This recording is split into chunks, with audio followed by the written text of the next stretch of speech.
Sydney Company Director Peter Meyer began vegetable gardening 2 years ago for relaxation. But the garden at his home in Dural, near Sydney, is quite unconventional. He doesn't use soil. His garden depends entirely on the use of a soilless culture technique known as hydroponics.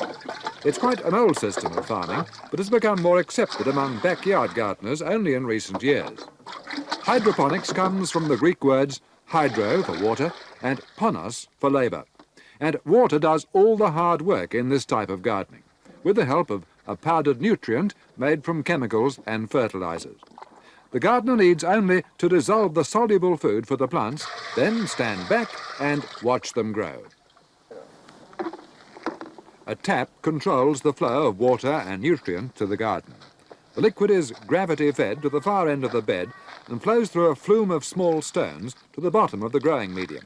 In this case, it's a mixture of sand, vermiculite, perlite, crushed plastic and blue metal. The growing medium does little more than support the root systems.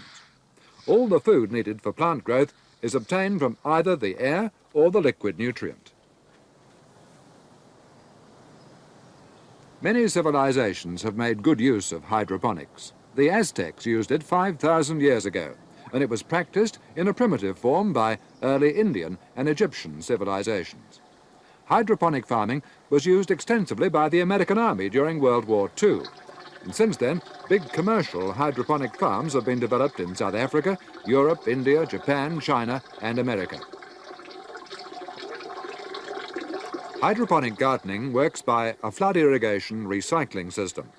The garden is built with a slight slope, so the liquid nutrient, not absorbed by the plants or growing medium, filters to the bottom of the garden.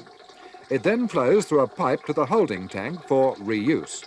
Peter Meyer describes it as toilless gardening, but he admits to some setbacks during early experiments. I had a few problems, like, for instance, I had 5-foot growth of potatoes in about 5 weeks. Unfortunately, I didn't have one single potato under the ground. And I had rhubarb leaves which were that wide and about that long, and they tasted revolting. But other crops like cucumbers and tomatoes and beans and lettuce were just incredible. For instance, I got 230 crystal apple cucumbers from a couple of plants in a tiny corner of a bed in 10 weeks. And as far as tomatoes go, I've grown tomatoes 14.5 feet tall, with yields of around 20 pounds per plant, and up to 30 or 40 in some cases, and some of them have weighed a pound each, and the flavour's been beautiful. Hydroponic gardening does away with digging and hoeing, and because the growing medium consists largely of neutral material, there's very little disease and weed growth. The weeds that do infiltrate are easily removed. Peter Meyer experiments with many types of hydroponic gardens. This one is simply a plastic bag with holes cut in it. Other garden beds are fitted with frames over which plastic can be stretched to provide a greenhouse environment. Through all seasons, these gardens produce to maximum capacity. It's not just that they grow faster, they germinate faster too. You get larger fruit, you get more prolific cropping. You can plant things closer together, you have a greater resistance to disease, and it's much easier to control in the growing medium. And all this adds up to about 4 or 5 times the yield of soil overall. Can you get more than one crop a year?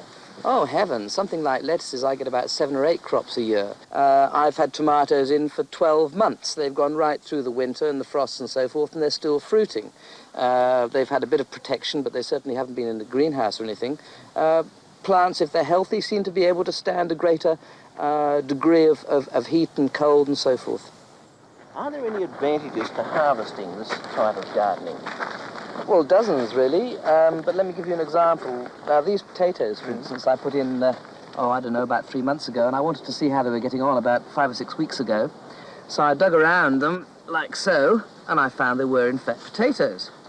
And I've been doing this ever since, and every week I take out the potatoes, and I let the plant carry on growing.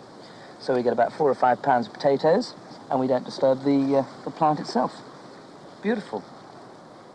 Now, all this is being done with a chemical mixture.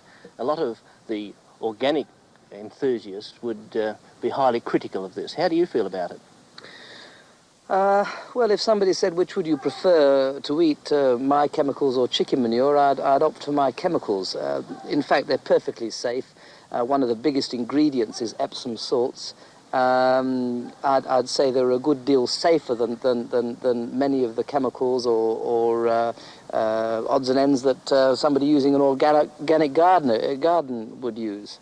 Furthermore, the plants all look healthy, they respond well. I'm not doing anything new. Hydroponics is well established, and it's been proven to be perfectly safe. And if it looks good, it tastes good, I believe it is good.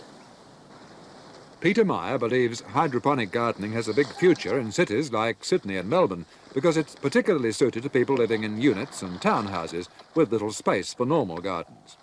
Peter Meyer turned to hydroponics when he became fed up with working hard for low yields in soil. Now he has an abundance of vegetables and flowers. For easy access, he even has portable hydroponic beds on the patio. These, he says, could be adapted for use on a sunny home unit veranda.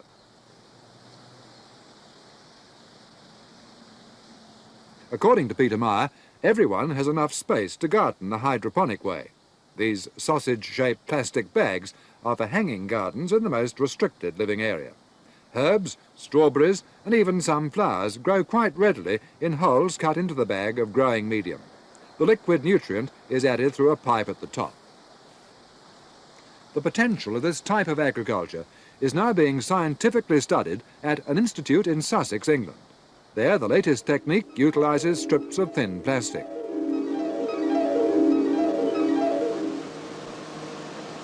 The garden consists of plastic strips folded over and pegged to form a dark channel for the root systems. The seeds are planted not into soil, but into blocks of inert supporting fibre through which the roots will grow.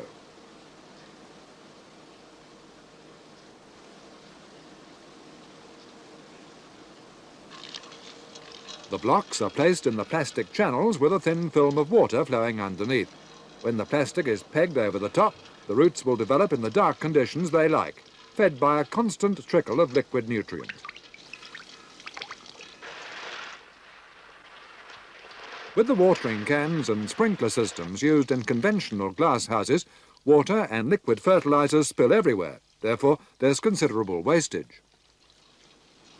In this hydroponic system, a pump reticulates a small quantity of liquid continuously, bathing the roots in a film of liquid a millimetre deep. Water consumption is dramatically reduced, and there's no drying out period between waterings when the plants stop growing. Supplied with all they need, the plants grow faster than ever before. As the plants absorb the fertilizer from the water, regular tests are made to check the concentration. Now that all the fertilizer goes into the plants, less fertilizer is needed. Incredibly, scientists have found that the plants need only 1/100th of the fertilizer used in gardens with soil. Having no soil brings other advantages too. Normally, glasshouse soil must be sterilised between crops to remove infection. Furthermore, 3 generations of plants can be grown side by side and produce 3 crops a year instead of 1. The yield can be doubled again by placing small plants between mature ones. As the fruit is harvested from the older plants, the new ones grow into the space left behind. The system is now well past the experimental stage. When its value was proved, the clothes pegs were replaced with more sophisticated fasteners. Consistently, the system produced more and larger fruit, and tests indicate that even the taste is better. Following early success with tomatoes, the scientists of the Glasshouse Crops Research Institute tried it with other crops. Results show that by using less of everything, it's possible to produce more. One picture tells the story. The plant still in bud was grown the traditional way. Another, planted on the same day in black plastic, is already blooming.